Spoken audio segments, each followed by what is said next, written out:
Alléluia. Nous pouvons nous asseoir, s'il vous plaît. Donnez des puissants amen. Alléluia. Amen. Parce que les jeunes de la Turquie en ce moment sont en train de suivre. Ils sont en train de suivre pour voir est-ce que, bon, on dit œuvre mission. Parce qu'ils ne savent pas trop ce que c'est qu'œuvre mission. Donc, ils sont en train de voir. Peut-être qu'ils me connaissent, ils vont aussi découvrir les autres. Est-ce qu'ils sont tous pareils ou bien, bon, hein, il y a des livrets parmi eux. C'est pourquoi ton amen doit être très déterminé. Alléluia. Amen. Alléluia. Amen. Alléluia. Amen. C'est Eric, c'est ça? Dieu va te faire du bien ce matin. Amen. Il y a un feu fort qui va descendre sur toi. Amen. Le Seigneur va te faire du bien. Amen. Alléluia. Amen. Alléluia. Mais vous savez, nous sommes jeunes. Mais personne ne doit négliger notre jeunesse. On dit Amen. Amen. Alléluia. Amen. C'est pourquoi nous laissons les barbes là, c'est exprès. Voilà. Pourquoi nous donnons au moins 20 ans, bon, disons 29 ans, 30 ans.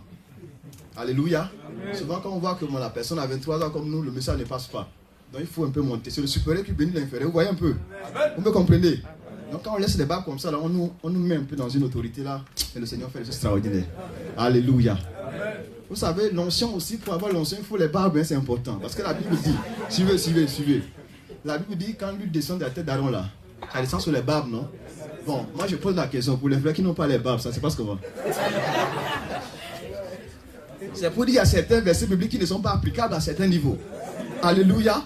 Et là c'est dangereux. Amen, amen. C'était tout simplement pour le dire. Est-ce que tu peux acclamer encore Jésus tout simplement?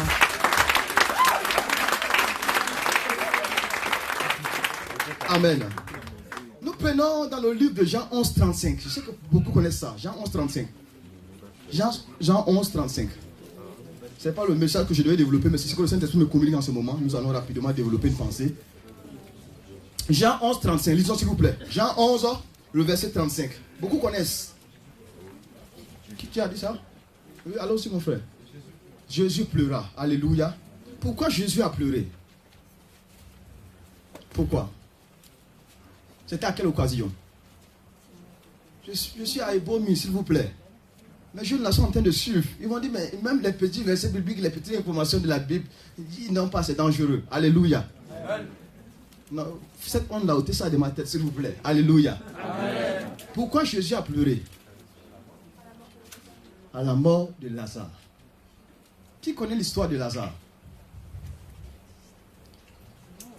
Quand nous parlons de Lazare dans la Bible précise qu'il s'appelait le pauvre Lazare. Le pauvre Lazare. Donc quand Jésus vient, il constate effectivement que Lazare est mort et tout. La Bible nous fait savoir qu'il va verser des larmes. Jésus va pleurer. Il a pleuré pas parce que Lazare est parti, tout simplement. Il a pleuré parce que les conditions dans lesquelles Lazare est parti, ce n'était pas ce que Dieu a prévu pour lui. Quelqu'un dit Amen. Amen. Quelqu'un dit encore plus Amen. Amen. Donc les conditions de la mort de Lazare, ce n'était pas le plan de Dieu pour sa vie. Donc quand Jésus verse les larmes, il dit non, Lazare c'est très tôt. Tu ne devrais pas mourir dans la pauvreté. Parce que la Bible nous fait savoir que Lazare était atteint d'ulcère et les chiens venaient lécher sa plaie. C'est biblique, hein? Je suis en train de mentir? Non. La Bible dit les chiens venaient lécher la plaie de Lazare. Il était considéré comme le pauvre. Et la Bible nous fait savoir quand Jésus arrive, il découvre que Lazare est mort. La Bible dit Jésus va commencer à pleurer. Jésus va pleurer. Et j'aimerais dire à quelqu'un ce matin, c'est ce que le Saint-Esprit me dit. Bien aimé, Jésus est en train de pleurer sur plusieurs jeunes en ce lieu. Parce que ta condition, la condition dans laquelle tu es, ce n'est pas ce que le Seigneur a compris pour ta vie. Dis Amen. Amen. Le plan de Dieu pour toi, c'est que tu te sanctifies.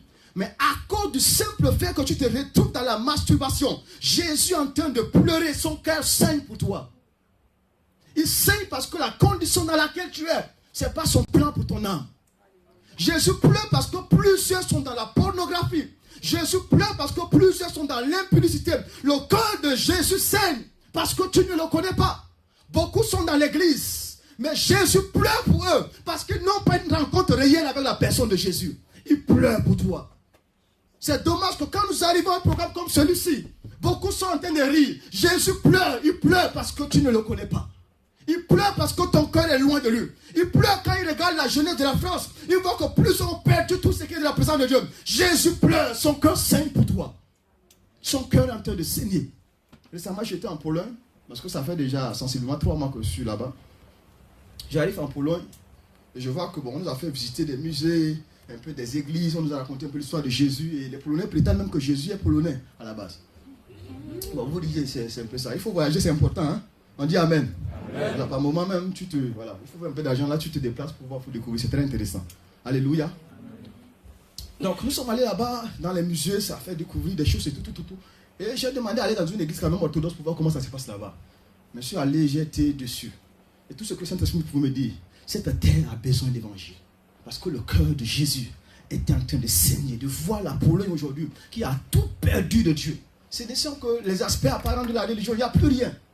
Il n'y a plus de vie. Et le Saint-Esprit était en train de me dire comme ça, il faut un réveil dans cette nation. Et je crois que la Pologne sera bientôt embrassée par le Seigneur. Quelqu'un dit Amen. Alléluia. Ce n'est pas au hasard que Dieu nous envoie là-bas. Il y a une mission. Alléluia. Amen, amen. Donc Jésus pleure parce que les conditions dans lesquelles Lazare est décédé, ce n'était pas du tout le plan de Dieu pour lui. Il est appelé le pauvre. Mais j'aimerais m'arrêter là pour dire à quelqu'un que dans le monde spirituel, ce n'est pas le nom Abraham que tu as, Moïse que tu as. Dans le monde spirituel, tu as un nom. Quelqu'un dit Amen? Amen. Je suis en train de vous révéler des profondeurs cet après-midi, ce matin. Dans le monde spirituel, tu es connu par le nom de ton péché. C'est pourquoi beaucoup d'entre nous ici, quand tu viens à l'église pendant que tu danses, le monde spirituel te regarde, le monde spirituel te suit. On dit non, c'est l'impudique, c'est celui qui fornique, c'est l'impudique là, c'est le menteur, c'est le voleur. Le monde spirituel t'identifie par ton péché. Et quand le monde spirituel le fait, le cœur de Jésus saigne. Parce que Jésus voit qu'il s'est donné pourtant la gloire. Mais il voit que tu es encore sous l'emprise du vol, de l'impudicité, de la masturbation. Et c'est là. Alléluia. Frères et sœurs, ce matin, s'il y a quelqu'un qui est en ce lieu, tu n'as pas encore une expérience réelle avec Christ, j'aimerais lancer l'appel avant même d'entrer dans mon message. C'est ce que le Seigneur me met à mon cœur. Beaucoup sont là, ils sont peut-être dans les familles, vous êtes là à l'église, mais tu n'as aucune expérience avec Dieu. Quand on te parle de Jésus, c'est une imagination de l'esprit. J'aimerais t'inviter à te lever, à te tenir debout. J'aimerais prier pour ces personnes. Avant qu'on ne continue, il ne faut pas avoir honte. Ça se passe entre toi et le Seigneur. Alléluia. Jeunesse de France, ça se passe entre toi et le Seigneur. Je suis sincère quand je le dis, je ne parle pas pour vous flatter. Amen. Alléluia. Il ne faut pas avoir honte. Il ne faut pas avoir honte. N'aie pas honte. Ne dis pas que non, mes amis vont rire pour dire non, je me suis levé. N'aie pas honte. Ça se passe entre toi et le Seigneur. Alléluia. Ça se passe entre toi et le Seigneur. Vous pouvez avancer, avancez s'il vous plaît. Un assistant va prier pour nous. Mon grand frère Moïse peut venir. Alléluia. Il va vous faire répéter des prières. Faites des prières de foi. Alléluia. Alléluia. Avancez s'il vous plaît. Il ne faut pas avoir honte. Ça se passe entre toi et Jésus. Amen. Ça se passe entre toi et Jésus.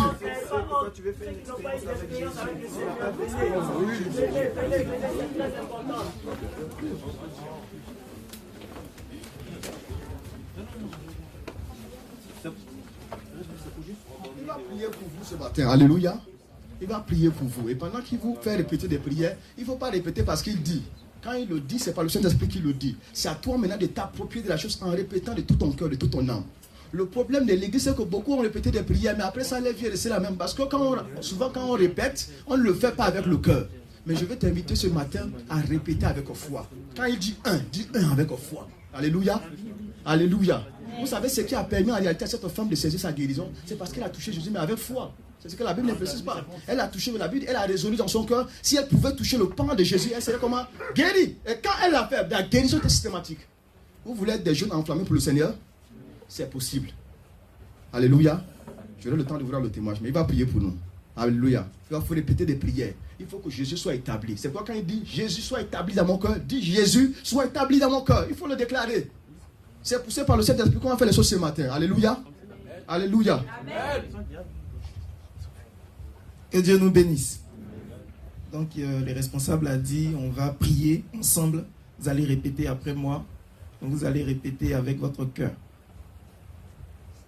L'homme regarde à l'apparence, mais Dieu regarde ce qu'il y a dans le cœur, ce que tu as au fond de toi. C'est sur ça que Dieu va se baser pour te guérir. Il a pris l'exemple de la femme qui a perdu du sang.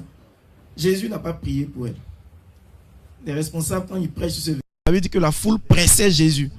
Donc ça veut dire qu'il y a plusieurs personnes qui l'ont touché. Il y a plusieurs malades qui ont touché Jésus, mais ils n'ont pas été guéris. Pourquoi elle a été guérie? Parce qu'elle a dit que celui-là, c'est mon salut. Moi, je veux juste toucher le pan de sa robe et je serai guéri. De cette même manière, quand tu vas parler, pendant que tu parles, il faut croire.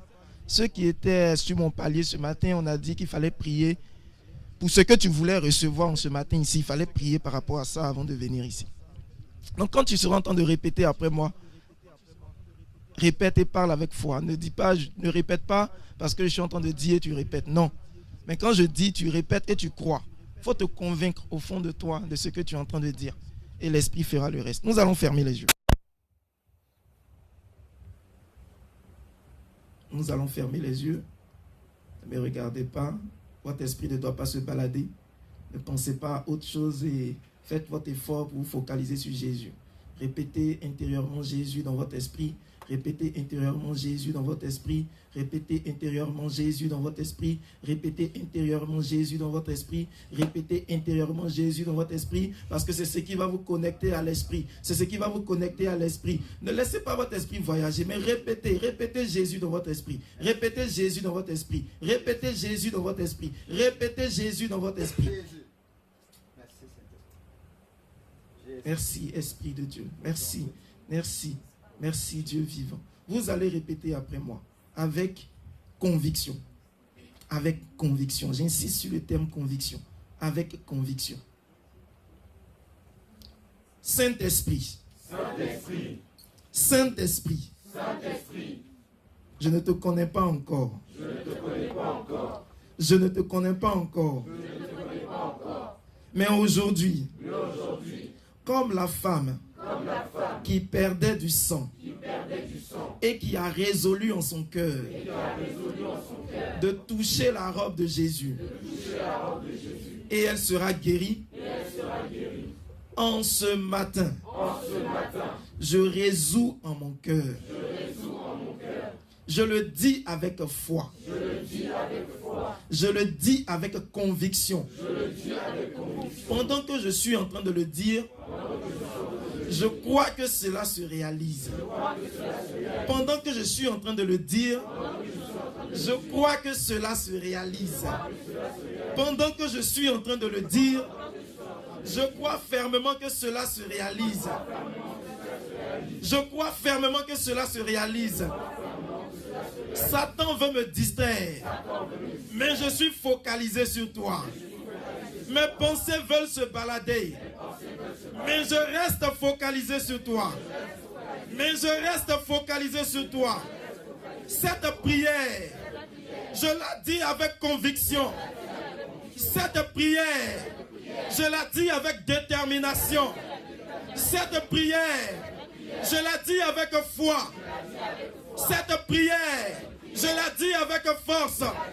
Je déclare maintenant, au nom de Jésus, que je suis connecté au Saint-Esprit. Je déclare maintenant, au nom de Jésus, que je suis connecté au Saint-Esprit. Je déclare maintenant, au nom de Jésus, que je suis connecté au Saint-Esprit. Je déclare maintenant, au nom de Jésus, que je suis connecté au Saint-Esprit.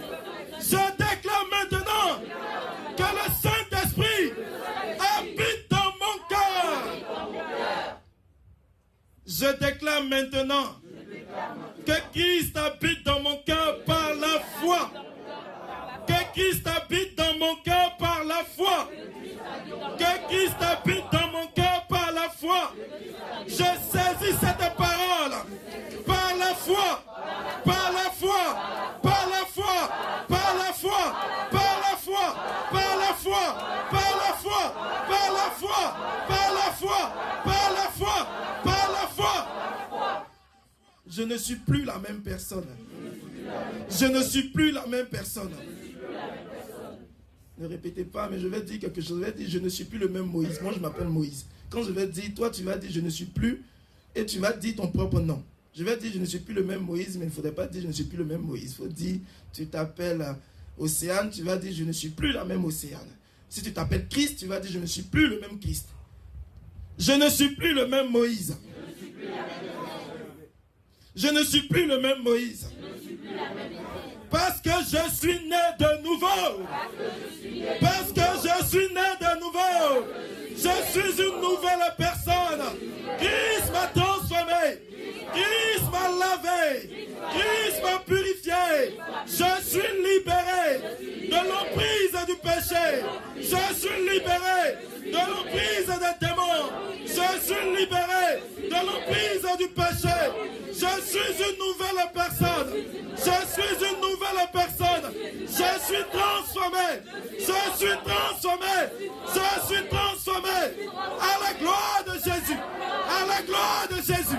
À la gloire de Jésus. À la gloire de Jésus. À la gloire de Jésus. À la gloire de Jésus. À la gloire de Jésus. Je le déclare maintenant. Je le confesse. Je le dis. Je l'accepte. Je l'accepte dans mon esprit. Je l'accepte dans mon esprit. Je l'accepte dans mon esprit. Je l'accepte dans mon esprit. Je l'accepte dans mon esprit. À partir de maintenant, je parle différemment. Je pense différemment. J'agis différemment. Conformément à la parole de Dieu. Conformément à la parole de Dieu. Et j'expérimente. Et j'expérimente la puissance de l'esprit. Et j'expérimente la puissance de l'esprit. Et j'expérimente la puissance de l'esprit. Acte 1, verset 8 dit ceci. Mais vous recevrez une puissance. Mais vous recevrez une puissance, celle du Saint-Esprit. Et vous serez mes témoins. Vous recevrez une puissance, celle du Saint-Esprit. Et vous serez mes témoins. En ce matin, je déclare que vous êtes les témoins de Christ dans vos familles. Oui, vous allez impacter vos parents. Vous allez impacter vos parents. Vous allez impacter vos parents. Le changement de vos familles vont venir par vous. Le changement de vos familles vont venir par vous. Vos parents seront différents. Vos frères seront différents. Vos soeurs seront différents. Parce que vous allez les impacter. Parce que vous allez les influencer. Parce que vous allez les emmener au changement. Parce que vous n'êtes plus les mêmes. Oui, c'est fini. Je déclare que vous n'êtes plus les mêmes. Vous n'êtes plus les mêmes. Vous n'êtes plus les mêmes. Vous n'êtes plus les mêmes. Vous n'êtes plus les mêmes. Vous n'êtes plus les mêmes. Vous allez impacter votre entourage. Vous allez impacter votre environnement. Vous allez impacter votre environnement. Pendant que je dis saisissez ces paroles par la foi. Vous allez impacter votre environnement. Vous allez impacter votre environnement. Parce que lorsque le Saint-Esprit vient, le Saint-Esprit transforme les vies. Le Saint-Esprit transforme les situations. Le Saint-Esprit transforme les cœurs. Et vous êtes transformés. Recevez le Saint-Esprit. Au nom de Jésus. Amen. Alléluia. Nous regardons nos places. Amen, amen. Que Dieu nous bénisse. Que Dieu nous bénisse. Amen. Ne faites pas ça. Pourquoi les amens diminuent? Que Dieu nous bénisse. Amen. Alléluia. Amen. Nous n'avons plus assez de temps. Nous allons aller rapidement. Mais après ça, nous aurons le temps de prier pour chacun d'entre vous. Alléluia. Amen. Qui veut qu'on lui impose les mains cet après-midi? Mais ce matin. Bon. Je sais qu'il y en a qui vont dire, ah, ça c'est quelle affaire encore? Le Seigneur veut te bénir. Alléluia. Dieu veut te faire du bien. Il y a tellement les assistants là remplis d'onction, ils vont te faire du bien. Alléluia. Amen. Le thème de ce matin, c'est demeurer dans la présence de Dieu. Demeurer dans la présence de Dieu. Avant qu'on introduise le message, je vais souligner 3 choses rapidement. Vous savez, quand nous venons à une retraite, la première des choses que nous faisons, c'est le bilan. On ne vient pas à une retraite parce qu'il faut bénir. La première des choses qu'on fait dans une retraite, c'est le bilan. Quand on vient à une retraite, on prend le temps de regarder sa vie, d'examiner sa vie. Qu'est-ce qui ne marche pas dans ma foi? Quel est le péché qui me domine? Qu'est-ce que je dois encore expérimenter avec Dieu dans cette saison? Ce sont des points très essentiels. On ne vient pas à une retraite comme ça. On vient avec un bilan en esprit. Je viens pour faire le bilan de ma vie, de ma marche avec le Seigneur. En passant, quels sont ceux qui ont les supports pour prendre des notes?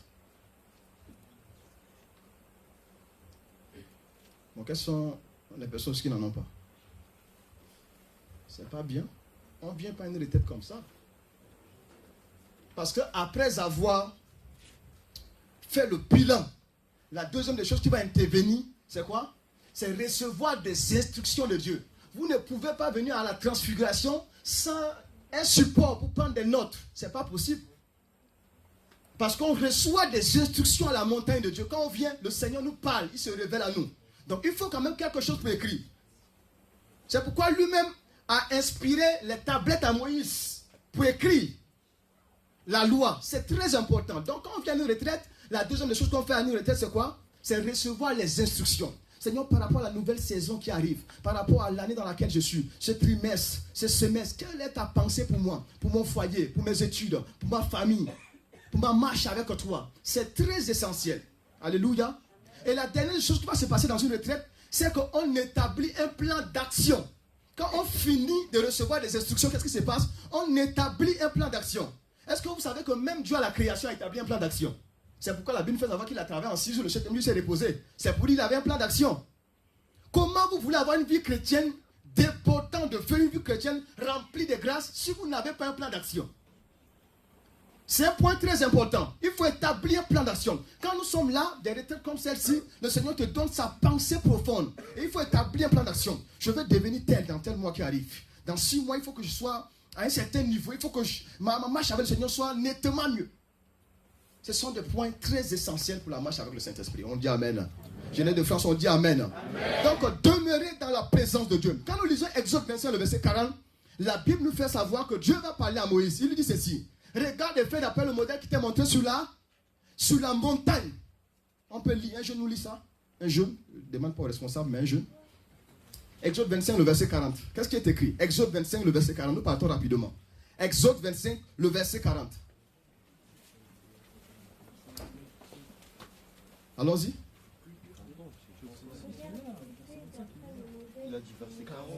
Très bien. À haute voix, s'il te plaît. Regarde et fais d'après le modèle qui t'est montré sur la montagne. Donc Dieu va dire à Moïse, parlant du tabernacle, il dit regarde et fais d'après le modèle qui t'est montré sur la montagne. Donc je vais m'arrêter là pour dire, il y a un modèle sur la montagne. Quelqu'un me suit? Il y a un modèle sur la montagne. Il y a des modèles qu'on peut rencontrer sur la terre, mais il y a des modèles, il faut forcément grimper la montagne pour l'expérimenter. Et la transfiguration, c'est pour recevoir le modèle divin. Pour que ta vie reflète les standards de Dieu, les standards divins. Il va falloir que tu grimpes la montagne de Dieu. Et tu es arrivé au bon endroit. Quelqu'un dit Amen. Amen. Tu es arrivé au bon endroit parce que Dieu va te révéler sa pensée profonde. Et quand tu sors de là, c'est une nouvelle personne. Ton père qui te voyait un peu bizarre, quand il te voit, il me dit, ah, c'est qu'il y a un feu qui vient d'être ajouté à ta vie. C'est pourquoi je déclare qu'il y aura des valeurs ajoutées à ta vie ce matin au nom de Jésus-Christ. Amen signifie ainsi soit-il. C'est pourquoi il faut saisir. Quand on déclare des paroles, il faut saisir avec foi. On dit Amen avec force. Alléluia. Amen. Alléluia. Amen. Vous savez, la vie chrétienne va se résumer autour de 2 verbes. La vie chrétienne, sinon la mission apostolique va se résumer autour de 2 verbes. Le premier verbe, c'est le verbe monter. Et le second, c'est le verbe descendre. C'est pourquoi vous allez voir que Jésus lui-même, quand nous lisons Luc 6 à partir du verset 12, Jésus le soir, il s'est retiré sur la montagne, il priait, et en journée, il sortait pour aller manifester la puissance de Dieu. Donc la vie chrétienne va se résumer autour de 2 verbes. Le verbe monter et le verbe descendre. Donc il faut accepter de monter, de se tenir dans la présence de Dieu, mais il faut descendre aussi, aller déployer cette puissance. Mais entre ces 2 verbes, il y a quelque chose qui se passe. Il y a un temps intermédiaire. En réalité, le but pour lequel nous montons et les résultats de la descente sont fortement rattachés à ce temps intermédiaire entre les 2 événements. On dit Amen. Amen. Donc ce temps entre ces 2 événements, ces 2 verbes, c'est le temps qu'on appelle la demeure du Très-Haut. C'est ce qu'on appelle la montagne de l'Éternel. Vous verrez que dans la Bible, les grandes transformations, les grands témoignages ont eu lieu. Où ça? Ce sont déroulés où? Sur la montagne. Moïse a reçu l'appel où? Quand Dieu s'est révélé. Sur la montagne. La transfiguration a eu lieu où? Alléluia. Amen. Alléluia. Amen. Donc bien aimé, la vie chrétienne se résume autour de 2 verbes. Le verbe monter et le verbe descendre. Mais entre ces 2 verbes, il y a quelque chose qui se passe. Demeurer dans la présence de Dieu. Demeurer dans la présence de Dieu. Et vous savez, le royaume auquel nous appartenons, c'est un royaume qui est régi par des principes. Il y en a qui pensent que la vie chrétienne, c'est une vie à désordonnée. On vit comme veut, on vient là, on prie, on bénit le Seigneur, puis on se salit. Non, non, non, non. C'est tellement organisé. Le Seigneur Jésus est tellement organisé dans ce voie. C'est pourquoi il y a un principe rattaché à chaque chose. Les choses ne sont pas là comme ça par désordre. Non. Il y a un principe pour quelque chose de déterminé. Donc, qu'est-ce qui se passe? Vous allez voir que pour, par exemple, récolter, il faut respecter la loi de la sémence. Pour être guéri, il y a une loi qui s'attache à la loi de quoi? La loi de la guérison. Donc, le royaume de Dieu est organisé. Pour recevoir l'onction, il y a un principe qui est établi par le ciel. Ce matin, notre responsable Moïse nous a dit comme ça que non, il devait se retrouver à Jérusalem. Donc, c'est un principe. Ce sont les implications pour recevoir l'onction. Dans le royaume auquel nous appartenons, c'est un royaume organisé. C'est pourquoi pour demeurer dans la présence de Dieu, il y a des principes qui sont établis. Quelqu'un me suit? Il y a des principes qui sont établis. Donc la grande question que nous nous posons, quels sont ces principes qui vont nous permettre de demeurer dans la présence de Dieu? Quels sont ces principes? Quels sont ces principes? La première implication qui va nous permettre de demeurer dans la présence de Dieu. Quand je parle de demeurer dans la présence de Dieu, bien aimé, je vous parle d'un état d'esprit, d'une conscience perpétuelle de la présence de Dieu. Voilà pourquoi je quitte le Tchad, j'arrive en Turquie. Cette conscience étant présente en moi, m'a amené à mettre sous pied une cellule pour que les gens soient bénis. À la base, j'étais malade. 2 mois durant, je suis allé à l'hôpital. Je demande à l'état turc de me soigner. On dit, on ne peut pas te soigner parce que tu n'as pas un titre de séjour. Et le Seigneur me guérit. Et quand il me guérit, il me dit, non, voici ce que tu vas faire. Tu commences une œuvre. Et le Seigneur me révèle les gens avec qui je dois commencer. Il me montre privilège. Je crois que privilège est en ligne. Il me montre privilège de façon claire. Il me montre trip. Il me montre aussi Syrie. C'est les 3 jeunes avec lesquels j'ai commencé l'œuvre. Aujourd'hui, c'est privilège qui dirige la cellule. Appelle-moi Atokat. Un jeune bien bâti par le Saint-Esprit. Il fait quelque chose d'extraordinaire. Et nous n'avons pas seulement qu'une seule cellule. Je vous apprends, nous avons aujourd'hui, nous sommes à 3 cellules dans toute la Turquie. Alléluia. Amen. Bon, même si tu es jaloux, donne quand même ton amen. Il y a des jaloux là dans la zone. Donnez quand même l'amen qu'il faut. Alléluia. Amen, amen. Amen. Demeurer dans la présence de Dieu, ce n'est pas d'abord se tenir là à l'église, commencer à crier, non. C'est d'abord un état d'esprit, c'est une conscience perpétuelle de la présence de Dieu. Si tu prends conscience que Jésus est avec toi, quand tu arrives dans une boîte de nuit, tu ne peux pas résister là-bas. Tu es obligé de sortir. Pourquoi? Parce qu'il y a une conscience perpétuelle de la présence de Dieu. Quand la main se rapproche un peu du sexe, on l'écarte parce qu'on a une conscience perpétuelle de Dieu. Répondez quand même. Moi, je suis cru dans mes propos. Hein. Ça peut aller? Voilà, ça fait longtemps qu'on a prêché aux œuvres mission. Donc, quand on a l'occasion comme ça, on crie comme il le faut. Alléluia. Acclame très fort Jésus pour toi-même. Amen, amen. Alléluia. Amen. Donc, qu'est-ce qui se passe? La demeure, c'est la conscience perpétuelle de la présence de Dieu. C'est pourquoi cette conscience ne peut pas me permettre de faire certaines choses. C'est dommage qu'aujourd'hui, des chrétiens à l'église, des chrétiens baptisés, ont pour meilleur ami des paniers dans le monde. C'est qu'il y a des problèmes dans ta marche avec Dieu. Aujourd'hui, c'est désolant, c'est malin, c'est décevant de voir des enfants dans le Seigneur, des gens bâtis par Christ, mais qui ont pour meilleur compagnon les gens du monde. Il y a un réel problème. La conscience perpétuelle de Dieu te donne même de trier même tes relations avec les autres. Je vais encore vous choquer. Même à l'église, je ne côtoie pas tout le monde. Parce qu'il y en a qui sont là pour nous distraire, on dit Amen. Amen. Ce que j'appelle, en tout cas pour qui se me connaissent pour ça, je dis, on les distrait. Parce qu'il y a des frères vraiment qui nous distraient dans la foi. Alléluia. Amen. Alléluia. Donc demeurer, c'est avoir la conscience perpétuelle de Dieu. Donc le premier élément qui va nous permettre de pouvoir demeurer dans la présence de Dieu, c'est la foi. C'est pourquoi quand vous prenez Hébreux 11, le verset 6, il est dit, oh, sans la foi, il est impossible de lui être. Car il faut que celui qui s'approche de Dieu croit que Dieu existe. Il faut que celui qui s'approche de Dieu croit que Dieu existe. Donc pour s'approcher même de Dieu, la chose qui est requise, c'est quoi? La foi. Parce que la Bible dit, il faut que celui qui s'approche de Dieu croit que Dieu existe. Donc je me dis, si déjà pour s'approcher de Dieu, on exige la foi, à plus forte raison pour demeurer. Quelqu'un me suit? Vous suivez un peu la logique? Je sais que vous ne comprenez pas trop mon français. Pardonnez-moi, ça fait quand même assez d'années qu'on a passé en Turquie. Donc c'est beaucoup de langues là, un peu l'anglais, un peu le turc, un peu le français qui se mélangent dans la tête. C'est normal. Alléluia. Amen. Que Dieu nous bénisse. Amen. La foi. Donc, pour s'approcher de Dieu, la Bible dit, oh, sans la foi, il est impossible de lui être agréable. Car il faut que celui qui s'approche de Dieu croit que Dieu existe. Donc la première des choses que Dieu demande de nous pour demeurer dans sa présence, c'est la foi. Mais ce n'est pas n'importe quelle foi. C'est la foi en l'existence de Dieu. Donc je pose la question. Qu'est-ce que c'est que la foi en l'existence de Dieu? Pour couper court, qu'est-ce qu'une existence? Je sais que vous parlez français. Qu'est-ce qu'une existence? Quand on parle d'existence, ça fait référence à quoi? Ma soeur, je sens que tu veux parler, hein? Que Dieu te bénisse. Qu'est-ce qu'une existence? Oui? D'accord. On acclame le Seigneur pour elle. Vas-y. Une existence.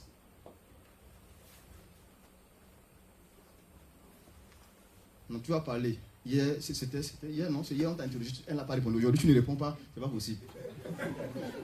Non, arrêtez de nous distraire dans le Seigneur, c'est pas normal. Vas-y. Existence.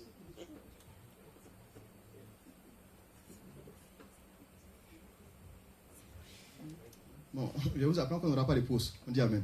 Amen. Alléluia. Oui, ma soeur, allons-y. quelque chose de réel qu'on peut toucher très bien. Amen. Moi, je vous donne une autre définition de l'existence. Quand on parle d'existence, de quelque chose ou de quelqu'un, c'est l'ensemble des informations rattachées à l'identité de la chose. L'ensemble des informations. Quand on dit l'existence, c'est l'ensemble des informations qu'on a d'une chose. Et la Bible nous fait savoir qu'il faut que celui qui s'approche de Dieu croit que Dieu existe. Alléluia. Donc la foi en l'existence de Dieu. Alors, quelles sont les informations que nous avons de Dieu? Parce qu'on nous fait savoir que pour s'approcher de Dieu, il faut la foi. D'accord, nous sommes d'accord sur ce point. Mais la Bible va plus loin pour dire qu'il y a des informations rattachées à la personne de Dieu. Donc je pose la question. Mon frère, par exemple, que sais-tu de Dieu? En fait, il n'y a pas de monde qui tient ici. Allons-y. Il est tout puissant. Très bien, acclame le Seigneur pour lui. Quoi d'autre? Oui, ma soeur, je sens que tu veux parler. Sentez-vous libre, nous sommes jeunes. Oui?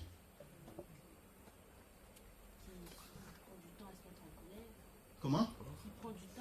Donc il est là à la colère, très bien. Merci. Ah, mon frère l'avait parlé. Mon frère, c'est toi, l'ancien sur toi, mon frère. Mon frère, on ne fait pas ça dans la présence du Seigneur. Oui, allons-y. Il est à l'origine de tout. Bon, je vais vous expliquer d'autres choses pour vous permettre de mieux comprendre. La France est reconnue, la France est réputée pour quoi? Elle est réputée en quoi? C'est dit, bon, c'est quel produit? Par exemple, en la Turquie, nous avons le thé. La baguette. Hein? Très bien, le vin. Moi, je vais faire des informations. Je suis enseigné là bien avant de venir. La France est réputée pour le vin. La Pologne, quelle information sur la Pologne? La Pologne est réputée en quoi? En porc. Depuis que je suis arrivé là-bas, je mange le porc comme il le faut. Prends des kilos comme ça. Alléluia. La Côte d'Ivoire, le cacao. Alléluia. Alléluia. Maintenant, quand on parle de Dieu, quelle est la première information qui vous vient en tête? C'est de ça qu'il s'agit. Oui, allons-y. Comment? L'amour, c'est vrai. Mais dans l'amour, là, oui. Comment? Oh, Jésus, c'est ça. Jésus, Dieu s'est parlé, mon frère. Dieu te bénisse. Oui, ma soeur, allons-y. Comment? Le seul et unique, c'est bon. Mais bon, oui, allons-y. Comment? Le Créateur, oui, mais quelque chose d'autre. Le paradis. Mon frère, le paradis, on sait. Tout ça, c'est ça. Oui, ma soeur. Le Maître suprême. Il y a comme quelque chose d'autre. Quand on dit Dieu, qu'est-ce qui vous vient à l'esprit? Oui, ma soeur. La puissance, très bien, la puissance, oui, mais tu n'es pas loin. Oui, allons-y. La parole, oui, bon, il est même lui-même la parole, mon frère. Oui, Eric, tu veux parler? Quand on parle de Dieu, quelle est la première information qui descend dans l'esprit? La première information qui descend dans l'esprit, Ouais. c'est Le suprême, oui, mais il y a quelque chose qui définit Dieu. Quand... Oui, ma soeur. Le Saint-Esprit, c'est Dieu aussi, ma soeur. Oui, frère. Quand on parle de Dieu, la première information qu'il met, c'est la sainteté. Vrai ou faux?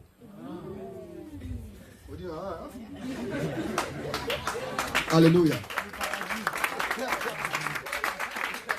La première des informations qui vient quand on parle de Dieu, c'est la sainteté. C'est pourquoi vous voyez que dans l'Ancien Testament, il n'a pas blagué avec les gens. Tu fais gaffe. C'est fini. Parce que sa sainteté l'exige à faire ça. Alléluia. Donc la première des informations que nous avons de Dieu, c'est sa sainteté. Alléluia. Donc quand croire en l'existence de Dieu, c'est croire en sa sainteté. Et nous allons lire un verset qui va vous choquer. Allons-y. Lisons 2 Corinthiens 2, le verset 14. 2 Corinthiens 2, le verset 14.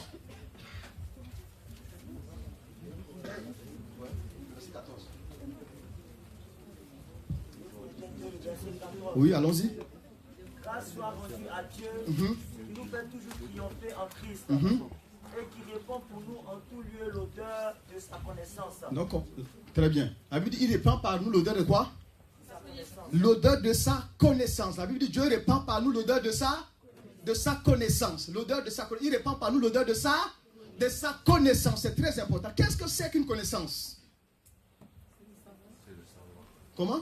C'est le savoir, oui, mais définissez, parlez quand même un peu. Faites une phrase là. Savoir, c'est trop juste là. Une connaissance. le savoir d'une chose. Comment? La formation, oui, la connaissance. La connaissance ou quelque chose. Oui. On vient de définir là l'existence. L'existence de la connaissance est pareille. Vous me suivez? Au fait, quand on dit connaissance, c'est l'ensemble des informations que nous avons d'une chose. C'est aussi simple que ça. Alléluia. Alléluia. Alléluia. Voilà, là vous êtes debout, c'est bien. quelle est l'information que nous savons de Dieu? Quand nous prenons 1 Pierre 1, le verset 16, 1 Pierre 1, 16, la Bible dit, Dieu dit ceci, il dit, vous serez saints car je suis. Vous serez saints car je suis. Donc l'information, la première information que nous avons de Dieu, c'est que Dieu est saint. Et la Bible dit, il répand par nous l'odeur de sa connaissance. La connaissance que nous avons de lui, c'est qu'il est saint. Donc par nous, il répand l'odeur de sa sainteté. On ne dit plus connaissance, de sa sainteté. Parce que la connaissance que nous avons de lui, c'est que Dieu est. Donc moi, Paulin, je suis un ambassadeur de la sainteté. Quand j'arrive en Turquie, j'arrive en Pologne, j'arrive en France, je suis un ambassadeur de la sainteté de Dieu. Parce que la Bible dit, par nous, il répand l'odeur de sa sainteté. C'est pourquoi quand on doit te regarder en tant que jeune, la première chose qu'on a remarqué, c'est la sainteté de Dieu par toi. Donc je suis, parce que moi j'aime bien le labo, j'aime bien faire les manipulations. Donc je suis au labo, je travaille. Quand le prof entre, il doit constater que non, c'est vrai. Au-delà de la bouche blanche, c'est un homme saint qui est là en face de moi. On dit Amen. Bon, même si tu es jaloux, dis quand même Amen. Amen. Alléluia. C'est très important. La Bible dit, il répand par nous l'odeur de sa sainteté. On ne dit plus connaissance. La connaissance que nous avons de Jésus, c'est qu'il est saint. Donc il répand par nous l'odeur de ça. C'est pourquoi quand vous allez sortir de la transfiguration, vous partez dans vos écoles, c'est pour représenter la sainteté de. Parce qu'il répand par nous l'odeur de ça. Acclame Jésus pour ta vie.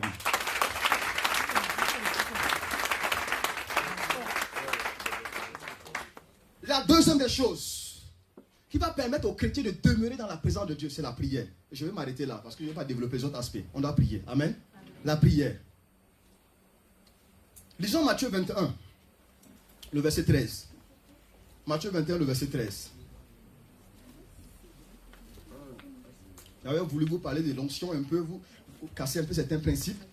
C'est une mauvaise conception qu'on a de l'onction, mais bon, le Seigneur est fidèle. Il va permettre une autre fois. Amen. Amen, amen. Amen. Voilà. Donc, Matthieu 21, le verset 13. Un jeune, s'il vous plaît, pas les responsables. Oui, allons-y, mon frère. La maison sera appelée une maison de prière, mais vous en faites une caverne de voleurs. Alléluia. La Bible dit Jésus, vous connaissez l'histoire. Jésus entre dans le temple, il voit que les gens commençaient à vendre et tout ça. Il renverse. Et il va finir par déclarer. Il fait cette affirmation. La Bible dit, Jésus finit par dire. Il dit, ma maison sera appelée une maison de. Mais vous en avez fait une caverne de. Quand Jésus parle de maison, il ne parle pas de maison en tant que bâtiment. Attention. Quand il parle de maison, il parle de toi et moi. Et qu'en réalité, le chrétien, le croyant, devait appeler maison de prière. Mais le croyant est devenu une caverne de voleurs. Quand on parle de caverne, c'est aussi une maison. Vous me suivez? Donc, beaucoup sont devenus des maisons, des cavernes de voleurs. À cause du fait qu'il y a une inaction dans. On a dit quoi? Il n'y a pas un mouvement dans la prière. Il faut que le croyant prie. S'il ne prie pas, il devient systématiquement une caverne de voleurs. Il n'y a pas de chrétiens neutres. Il y en a qui disent que non, moi je ne suis pas très pratiquant parce qu'en Pologne, j'ai des amis français. On essaie un peu de les évangéliser par moment. Donc on libère les petits frères, je suis terme. Et puis bon, moi c'est vrai, hein, mes parents étaient chrétiens, mais bon, moi je ne suis pas très pratiquant. Je suis au milieu. Il n'y a pas de chrétiens neutres. Alléluia. Soit tu es caverne de voleurs, ou bien tu es maison de. C'est ça. Donc je reprends. Soit tu es caverne de voleurs, ou bien tu es maison de. C'est les deux. Il n'y a pas une. On dit quoi? Troisième action là. Non. C'est les deux. C'est les deux réalités. Soit tu es une maison de prière, ou bien tu es une caverne de voleurs. Je vais vous définir ce que c'est qu'une caverne de voleurs. Quand nous lisons dans Jean 10, le verset 10, je crois que beaucoup d'entre vous connaissent ce verset. Jean 10, le verset 10. Qu'est-ce qui est dit? Le voleur ne vient que. Non, vous ne connaissez pas le verset. La Bible dit ceci. Le voleur ne vient que pour bénir, pour exaucer et pour renouveler. Oui, vous ne lisez pas vos Bibles? Ah, je suis désolé. Ah, c'est ça? Donc allons-y, allons-y ma soeur. Le voleur ne vient que pour voler, égorger et détruire. Moi je suis venu afin que les brebis aient la vie et qu'elle l'ait. Ah bon, là je me suis trompé alors, d'accord. Merci beaucoup, on a quand même très fort pour la soeur. Amen. La Bible dit le voleur ne vient que pour faire quoi? Quand on est une caverne de voleurs, il y a trois choses qui se passent. Et je vais vous définir ce que c'est qu'un voleur. En citant les caractéristiques. Il y a trois choses. Quand on parle d'un voleur, il y a trois choses qui interviennent. La première des choses, la première des informations que nous avons des voleurs, quand le voleur vient dans une maison, le voleur ne pense pas du bien de sa prochaine victime. Il n'y a aucun voleur qui vient dans ta maison dans l'intention de te faire du bien. On dit Amen. Quand il vient, c'est pour te dépouiller. Alléluia. Donc la première des informations que nous avons du voleur, c'est que quand le voleur vient, c'est pour créer le désastre. Il vient, c'est pour ton mal, c'est pas pour ton bien. C'est pourquoi quand vous lisez Apocalypse 12, il dit quoi? Malheur à la terre et à la mer, quand le diable a fait quoi? Elle est descendue vers vous, animée, dit quoi? Les intentions de Satan sont claires. Il n'est pas venu pour sympathiser avec l'église. C'est pourquoi quand on vous dit des prières, vous voyez des jeunes là qui sont là, qui baillent, il y en a qui même crient comme ça, qui s'exclament. Lui là, qu'est-ce qu'il raconte? Frère, si tu n'es peut-être pas prêt pour la présence de Dieu, on peut te demander de sortir. Moi, je renvoie comme ça des jeunes en Turquie. Je me suis, il y a beaucoup que j'ai renvoyé comme ça en plein culte. Parce qu'on ne peut pas accepter, moi particulièrement, je ne peux pas accepter que dans ma génération, on néglige Jésus par ma vie. Ce n'est pas possible. Que pendant qu'on est en train de prier, il y en a qui sont en train de se libérer des petits mots là, en train de dire non, mais qu'est-ce qu'il raconte? Non, il finit bien, non, on va laisser masturber. D'accord? Où je vais avec la présence de Dieu. Amen. Je sais que là, c'est chaud quand même. On descend, nous sommes entre nous. Alléluia. Amen, amen. Alléluia. Alléluia. Alléluia. Donc la première information que nous avons du voleur, c'est que le voleur ne vient que pour détruire. Le voleur n'a pas les bonnes intentions. Maintenant, la deuxième information que nous avons d'un voleur, c'est quoi? Bon, écoute, j'ai osé. La deuxième caractéristique d'un voleur. Détruire, oui. Mais une information capitale. Non. Quand le voleur vient dans une maison, remarquez très bien. Le voleur essaie de voler le bien le plus précieux que possible. Vous n'avez pas remarqué? Oui. Le voleur ne vole pas n'importe quoi. Souvent, quand il vient, même si, par exemple, une maison a été, par exemple, on dit quoi? Bon, on suppose que les voleurs sont entrés là dans la maison, ils ont commencé à prendre madame, monsieur, les enfants. Ils demandent où est le trésor, parce que c'est le trésor qui les intéresse. Ils cherchent le bien le plus précieux que possible. Ils ne volent pas n'importe quoi. Bon, enfin, il y a des distraits voleurs là qui se permettent de voler les tapettes et tout ça. Bon, eux, les bites, les silos, ça, eux, bon. On les remet à la grâce du Seigneur. Alléluia. Alléluia. Donc le voleur essaie de voler le bien le plus précieux que possible. C'est pourquoi dans la vie du croyant, quand nous lisons Jacques 5, le verset 13, quelqu'un nous propose la lecture, s'il vous plaît. Jacques 5, le verset 13. Qu'est-ce qui est écrit? Jacques 5, 13. Qu'est-ce qui est écrit? Lisez, s'il vous plaît. Jacques 5, le verset 13. Il a dit quoi là-bas? Jacques 5, 13. Jacques 5, 13. Allons rapidement, s'il vous plaît. Nous sommes en train de terminer, on doit prier. C'est que là... Oui, allons-y, mon frère. Quelqu'un parmi vous est de la joie. Quelqu'un est-il dans la joie, qu'il chante et continue. Alléluia. La Bible dit quelqu'un est dans la souffrance, qu'il fasse quoi? La Bible donne comme réponse aux problèmes, aux difficultés, qu'un homme peut vivre la prière. Satan, comprenant ce mécanisme, qu'est-ce qu'il va faire? Il va travailler à voler ta vie de prière. C'est pourquoi j'aimerais que quelqu'un écrive ça. Le plus grand vol dans l'histoire de l'humanité, c'est le vol de la vie de prière. Écrivez ça. Allez mettez ce soir à la maison. Le plus grand vol, c'est pas quand on a volé ton iPhone 13 ou bien 14, je sais pas. Non, non. Le plus grand vol dans l'histoire de l'humanité, c'est le vol de ta vie de prière. Parce que la Bible donne comme réponse au problème, à la souffrance, la prière. Satan comprend ces mécanismes. C'est pourquoi quand tu n'arrives pas à tenir 5 minutes dans la prière, mon frère, il faut réclamer la grâce du Seigneur. Même si tu vas pleurer là-bas, même si tu vas bailler là, il faut bailler, continue quand même. Alléluia. Satan comprend ces mécanismes. Le plus grand vol dans la vie d'un individu, c'est le vol de sa vie de prière. Parce que quand Satan t'arrache ça, il t'a désarmé, c'est fini. C'est pourquoi beaucoup sont devenus des champs, des cavernes de voleurs. Satan vient te subdépenser. Non, va. Non, le copinage, ils disent là, c'est rien, allons-y. Allons-y. Non, tu es jeune, hein, il faut profiter de ta jeunesse. Amen. Tu es jeune, donc voilà, c'est pas grave, allons-y. Après tout, on n'est vu qu'une seule fois, c'est ça, non? C'est ça? On n'est vu qu'une seule fois. Alléluia. C'est le vol de ta vie de prière. Et aujourd'hui, beaucoup sont désarmés. Beaucoup n'ont plus la force de prier. Quand ils sont là même devant le Seigneur, ils n'ont plus la force de prier. Ils sont désarmés. Mais moi, j'ai béni le Seigneur de ce que, en réalité, à Tocal pour Christ, aujourd'hui, vous partez là-bas, Tocal pour Christ, ce sont des jeunes qui prient comme pas possible. Au départ, c'était pas pareil. Mais aujourd'hui, vous les prenez. Quand ils commencent à intercéder, j'ai un groupe d'intercession. Chaque vendredi, ils sont en intercession. Parce que nous sommes en train de travailler sur un projet pour permettre à la Turquie d'être impactée par Jésus. Bientôt, on aura un grand programme. On va inviter Papa John pour aller animer le programme en Turquie. Nous sommes en train de travailler sur ça. Il y a une équipe d'intercession. Ils prient comme pas possible. Ils jeûnent, ils font lever chaque fin du mois des jeunes, pas des jeunes, mais qui se donnent la peine de chercher la pensée profonde de Dieu. Ils intercèdent. Alléluia. Alléluia. Bien aimé, si tu n'es pas une maison de prière, tu es systématiquement une caverne de voleurs. Tu ne peux pas être les deux à la fois. Donc je te pose la question. Pose la question à ton voisin. Même s'il dort. Mon frère, on ne dort pas dans la présence de Dieu. On ne dort pas dans la présence de Dieu. On ne fait pas ça ici. Tu me suis? Voilà. Tu fais encore ça, tu essaies même de former un peu encore. Ça ne serait pas bien pour ta vie. Amen. Voilà. Acclame le Seigneur pour ta vie même. Alléluia. Amen, amen. Amen, amen. Est-ce qu'on peut se tenir debout? On va faire un peu de mouvement. Je sais que vous êtes un peu fatigué. On fait un peu de mouvement. Alléluia. Il a créé un coup de pression. Amen, amen. Sortons. Vous ne voulez plus entendre la parole, on sort? Vous voulez qu'on sorte? Vous êtes fatigué, on sort? On prend la pause maintenant? Mais après tout, c'est vous qu'on suit. C'est vous qui faites notre autorité. Donc si vous dites non, là, moi je fais quoi? Si tout le monde sort là, je me dis, moi, celui qui est. Amen. Donc je travaille avec vous en réalité. On continue ou bien on fait comment? Bon, acclame le Seigneur pour ta vie. Alléluia. Est-ce que tu peux tout simplement faire ça comme moi? Voilà. Si tu veux me prendre une bouteille d'eau pour donner un peu d'oxygène aux cellules, c'est possible, il faut le faire. Alléluia. Le Seigneur va te faire du bien. Que Dieu nous bénisse. Que Dieu nous bénisse. Nous pouvons nous asseoir. Alléluia. Amen, amen. Nous continuons. Qui est béni par ce message? Ensuite, c'est pas ça aussi, vous me dites ne me mentez pas. Amen. Voilà.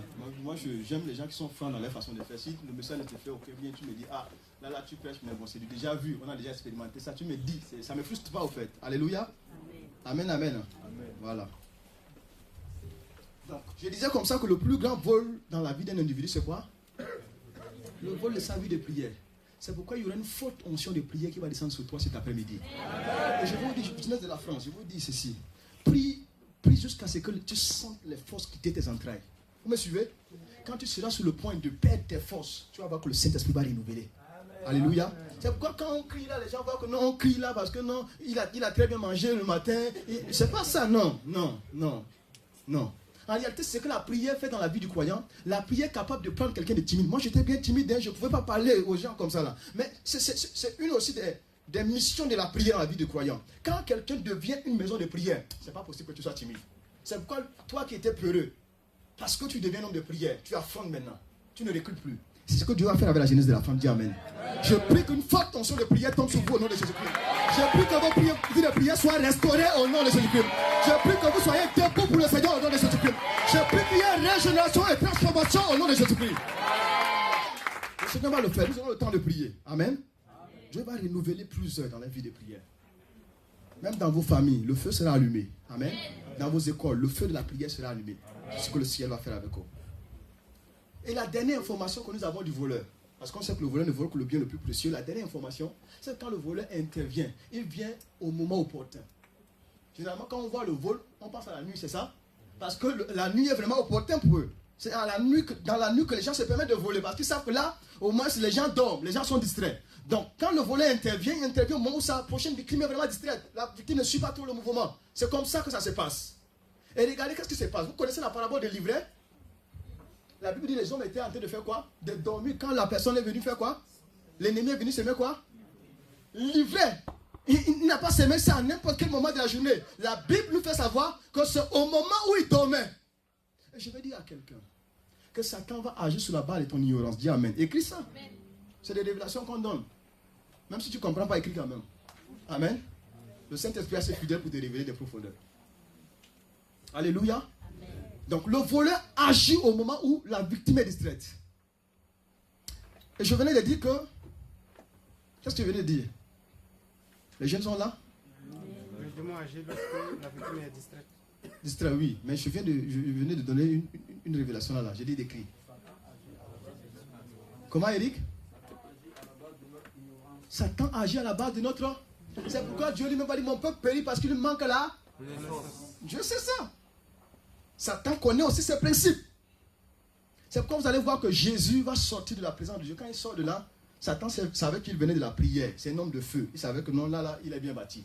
Donc il faut l'attaquer sur laquelle base? Sur la base de la parole. Parce que bon, comme il vient de sortir de la prière, on sait qu'il a l'énergie, la force qu'il faut. Donc je vais aller sur la base de la parole. Peut-être que je peux l'avoir là-bas. C'est pourquoi il va commencer à utiliser la référence. Satan va agir sur le côté où tu es faible. C'est pourquoi ne jouez plus avec la parole de Dieu. Il y en a qui ont les Bibles là, mais les Bibles sont neuves. Là aussi, c'est un péché. Dis Amen. Alléluia. Tellement tu le suis à la Bible, même là le matin, la Bible te parle. Vous dites, prends-moi, utilise-moi, ouvre-moi même un peu. Bon, reste là-bas, nous, on a des choses plus mieux à gérer. La parole. Jeunesse de France. Jeunesse de France. Il n'y a pas de croissance dans la marche avec Dieu sans la parole. Aujourd'hui, les jeunes ne lisent plus les œuvres religieuses. Qui connaît Catherine Kuhlman? Zachary Tane Fomom. John Wesley. Mon frère, tu lèves ta main parce qu'il faut lever ou bien parce que moi je risque qu'elle est interrogée comme ça là. Je te bénisse. Le pianiste, hein? Il faut aller même commencer à jouer. Mais rassure-toi de me connecter. Si tu ne me connectes pas, c'est pas bien. Alléluia. Alléluia. Aujourd'hui, on ne lit plus. Non, le Saint-Esprit est assez fidèle. Le Saint-Esprit nous enseigne tout ça. On ne lit plus. Les jeunes sont là, distraits comme ça, on ne lit plus. On laisse le Seigneur tout faire. C'est pourquoi Satan, connaissant l'ignorance de l'église, Satan va nous attaquer sur cette base. Aujourd'hui, vous avez beaucoup d'entre nous qui quittent même l'église. Des jeunes gens qui quittent l'église. Vous savez que c'est dû à quoi? Satan sait, il les attaque sur le côté où ils sont ignorants. Mais j'ai pris que tous ceux qui sont rassemblés en ce lieu, personne ne va plus quitter les œuvres de mission. Dis Amen. Non, je le dis par la foi. C'est pourquoi beaucoup d'entre vous allez essayer, après vous grandissez, vous commencez à toucher un peu d'argent. Il faut qu'on quitte, mais on va peut-être aller un peu. C'est Yvan là-bas pour aller. Frère, je te condamne dans le nom de Jésus-Christ. Amen, amen. Je te condamne. Amen. Aujourd'hui, nous sommes fiers des œuvres mission. Ce que je suis, c'est grâce à eux. À particulièrement quelqu'un qui m'a beaucoup impacté, l'évangéliste Bamba que vous suivez, c'est quelqu'un qui m'a beaucoup impacté dans ma façon de faire. C'est quoi vous me voyez prêcher, peut-être je fais un peu comme lui, on essaie un peu de se rapprocher du maître, ou un peu. Alléluia. Mais c'est quelqu'un qui m'a beaucoup impacté, on a appris au pied de ceux-là. Satan t'attaque sur la barre de ton ignorance. Aujourd'hui, beaucoup de jeunes sont attaqués dans les marches avec le Seigneur. Regardez la vie de Jésus-Christ, parlant de l'onction, regardez la vie de Jésus-Christ. La Bible nous fait savoir que Jésus a été envoyé pour nous sauver. Mais deux choses vont se passer dans sa vie. La Bible dit que quand il naît jusqu'à 30 ans, Jésus était inactif. Inactif, je vais expliquer pourquoi il dit inactif. Parce qu'on ne voyait plus l'onction se manifester comme il le faut. C'est à partir de 30 ans, les 3 ans à venir, il consacre ces 3 ans pour manifester la mission. Au fait, quand on parle d'onction, les gens ont une mauvaise conception de l'onction. Quand on parle d'onction, les gens pensent que non, c'est parler en langue. Les gens pensent que non, il y a guérison par-ci. L'onction, c'est pas tellement ça. Regardez, quelque chose se passe dans l'onction. L'onction se manifeste en 2 phases. J'aimerais que je écrive ça. L'onction se manifeste en 2 phases. Il y a la phase de préparation et il y a la phase de manifestation. C'est les 2 phases de l'onction. Ne voyez pas l'onction parce que beaucoup définissent l'onction en termes de manifestation, c'est faux. L'onction, c'est d'abord en termes de préparation. C'est pourquoi dans Luc 4, le verset 18, je crois que c'est un verset pilier même les œuvres de mission. Qu'est-ce que ce verset dit? Luc 4, le verset 18. L'Esprit du Seigneur est parce qu'il a fait quoi? Bien aimé, pendant que Jésus est en train de dire ça, il était déjà préparé. Parce que la preuve, dans Luc 2, le verset 52, par exemple, la vie de Jésus croissait en stature, en stature, en grâce devant Dieu et devant les hommes. Donc il s'était déjà donné au ministère de la parole. Et quand vous lisez Luc 2, le verset 46, la Bible dit qu'il s'est retrouvé au temple, il a commencé à faire quoi? À écouter et à interroger les docteurs. Je vais vous expliquer quelque chose, une profondeur. Quand nous prenons le verbe apprendre égale à écouter et puis interroger. Quand un enfant commence à interroger, à écouter, c'est qu'il apprend. On dit Amen. Amen. Donc en d'autres termes, Jésus a commencé à apprendre à l'âge de 12 ans. Parce qu'à 12 ans, il s'est retrouvé au temple. Il a commencé à interroger les docteurs, à laisser la parole le façonner. Et c'est quand il arrive à 30 ans qu'il était déjà bâti. Et la Bible nous fait savoir qu'il se permet de dire l'Esprit du Seigneur est sur moi. Au fait, il vient d'annoncer sur sa Bible une nouvelle saison pour dire Père, la préparation est faite. J'entre dans une nouvelle saison où la manifestation de l'onction sera authentique. Je déclare que ça soit ta portion au nom de Jésus-Christ.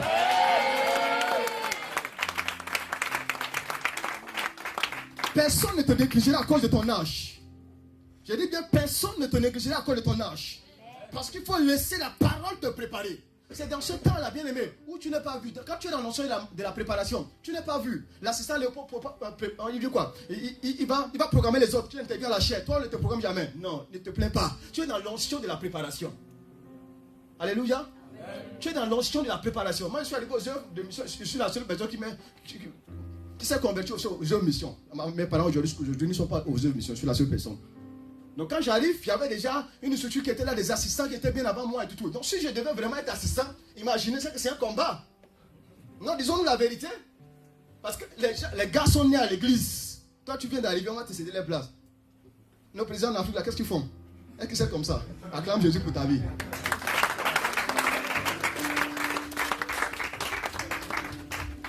Amen, amen. Amen, amen. Quelqu'un est béni? Si tu n'es pas béni, s'il ne faut pas lever ta main, ce n'est pas grave. Alléluia.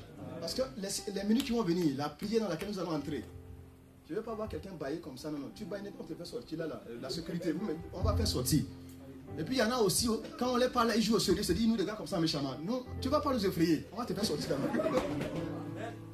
Alléluia. Ici, là, il y en a que Jésus, celui qui est le lion de la tribu de Judas qui est frère. À part ça, il n'y a personne d'autre.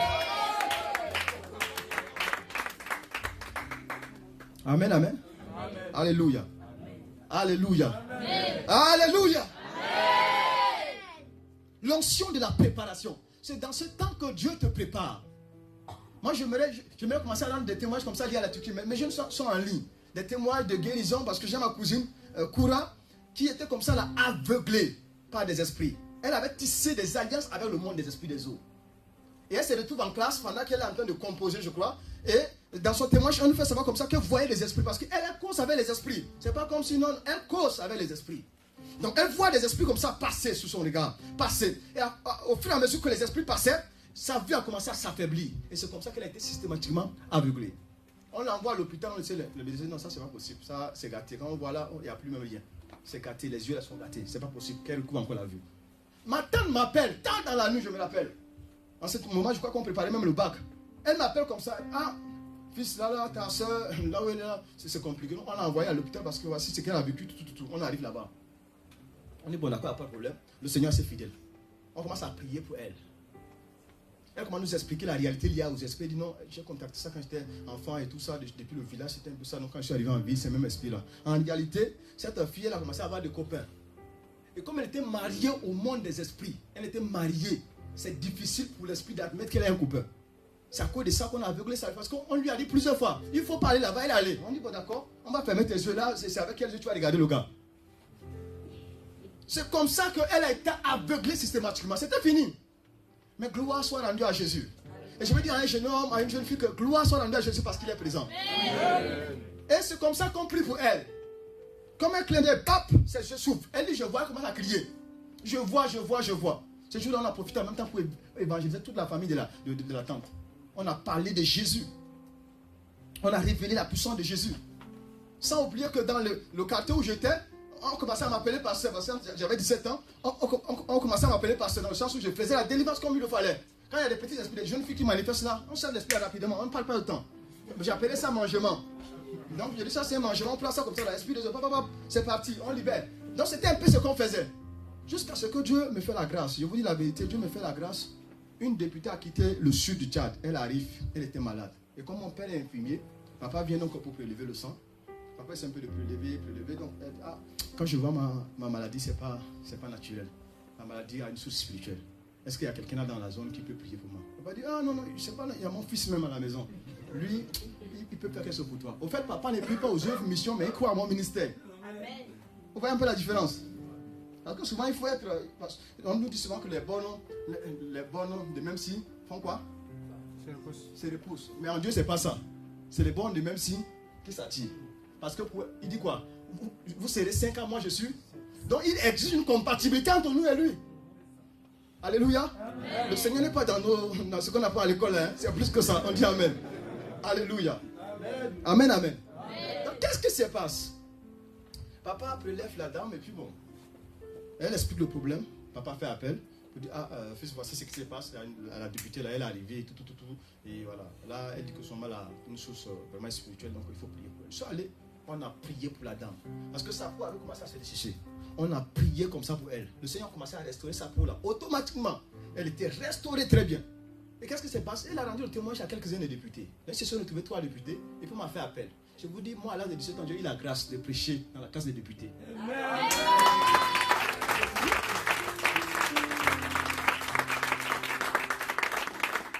Entre-temps, c'est parce qu'on n'a pas la possibilité, certainement on aura le temps de projeter, vous montre des images, comment j'ai commencé aux œuvres mission. Vous allez voir, je n'avais pas les barbes. Les barbes là c'est en Turquie, on les a poussées. À force de servir le Seigneur fait pousser même en même temps. Non, il faut rester. Alléluia.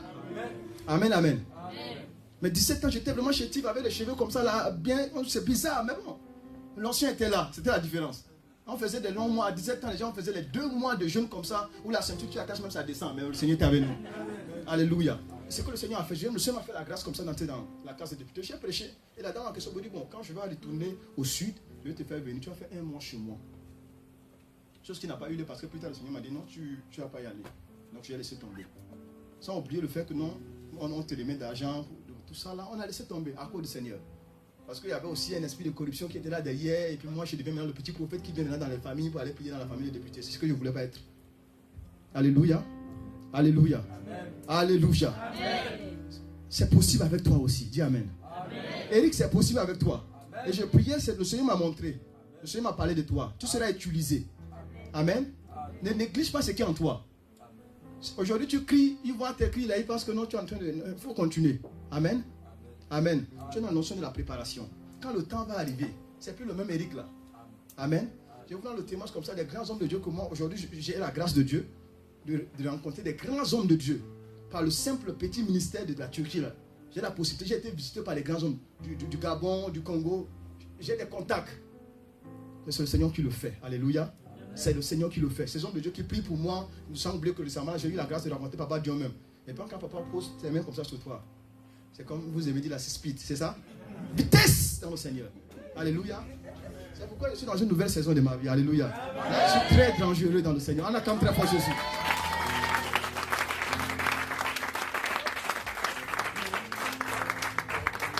Vous êtes fatigué? Non. Si vous voulez aller manger aussi, dites-moi, on va aller manger. Hein? C'est bon, vous voulez la parole, non? La vie de l'homme ne doit pas simplement de là. Mais ce verset-là, vous ne l'avez pas bien compris. La Bible dit pas seulement, c'est pour dire le pain d'abord là, mais il faut, au pain, il faut ajouter encore. Donc la nourriture est quand même importante. Parce que la Bible ne veut pas seulement, il faut quand même que le pain soit là, et puis on ajoute la parole. On n'a pas dit qu'il faut gêner, et puis vous dire que non, l'homme ne veut pas seulement de pain. Ça, c'est pas ça. Alléluia. On acclame très fort Jésus.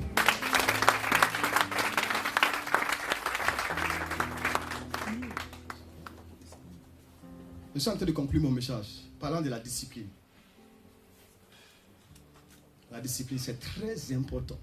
Aujourd'hui, le constat fait que c'est à l'église, on a des jeunes les plus désordonnés. Ils n'ont aucun emploi du temps de prière, aucun emploi du temps de méditation. Ils sont là, ils vivent, et puis bon, la grâce de Dieu est là, on évolue. La discipline.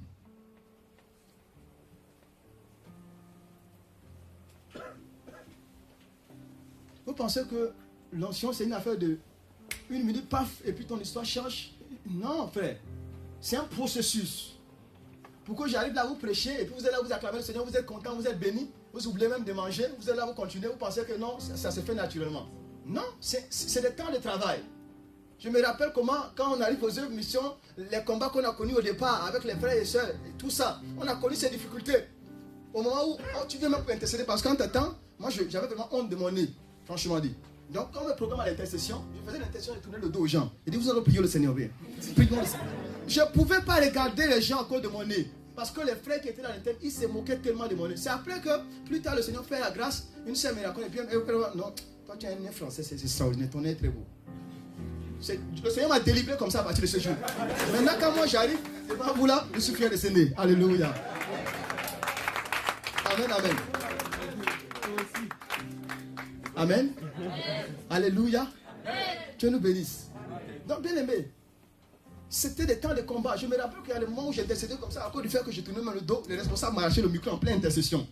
On dit, bon, c'est bon, toi là, tu n'as pas le on va aller t'asseoir. Mais parce que j'ai compris que j'étais dans le notion de la préparation. Moi, ce n'était pas tout mon problème. Je n'étais pas dépendant de la vie de prière d'ensemble. J'avais ma vie de prière, j'avais mon propre calendrier. Mes temps de 2 mois, 3 mois de jeûne, là, c'est même pas lié à l'église, c'est rattaché à moi-même. Je faisais mes temps de jeûne. C'est pourquoi j'arrive en Turquie, c'est plus facile pour moi de commencer. Parce que je n'étais pas lié à quelqu'un. Ma vie de prière ne dépendait pas de l'église. Donc quand j'arrive, j'avais mes temps de prière. Les gens m'entendaient prier dans les dortoirs avec les Turcs là-bas. On voit le gars prier. Attends, il n'y a plus à boiler.